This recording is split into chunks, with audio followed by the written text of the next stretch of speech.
রব্বুল আলামিন বলেন, ইয়া আইয়ুহান নাসু তাকু রাব্বাকুমুল্লাযী খালাকাকুম, হে ঈমানদারগণ, হে আমার বান্দাগণ, তোমরা আল্লাহকে ভয় করো এবং ভয় করো সেই মালিককে, যে মালিক একটা প্রাণ থেকে, কয়টা প্রাণ থেকে?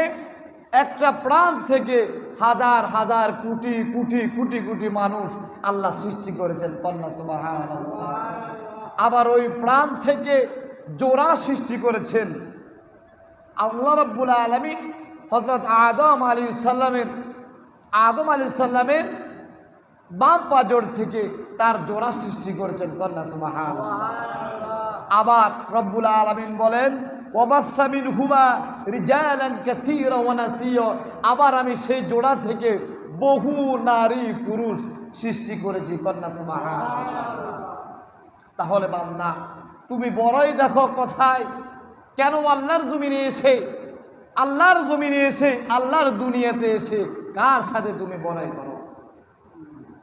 যেখানে তুমি নিজেই সাক্ষী দিলাম, ক্বালু বালা, আপনি ছাড়া আমাদের আর কোনো রব নাই, এখন কেন দুনিয়ার জমিনে তোমার এতজন হয়ে গেল? তুমি এতজনকে কেন অনুসরণ করেছো?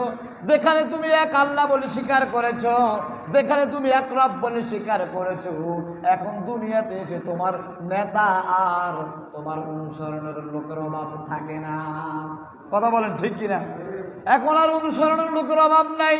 নেতার অনুসরণ করে, মন্ত্রীর অনুসরণ করে, কিন্তু আল্লাহ রাব্বুল আলামিন বলে, বান্দা, যাকে অনুসরণ করলে তোমার আখিরাত পাওয়া যাবে, যাকে অনুসরণ করলে তোমার চিরস্থায়ী জান্নাত পাওয়া যাবে, ওই ব্যক্তিদেরকে অনুসরণ করো, ওই কোরআনকে গ্রন্থকে অনুসরণ করো, ওই রাসূলকে অনুসরণ করো, তাহলে তুমি দুনিয়ার জমিনেও সফল হবে, আখিরাতের জমিনেও তুমি জান্নাতি হয়ে যাবে।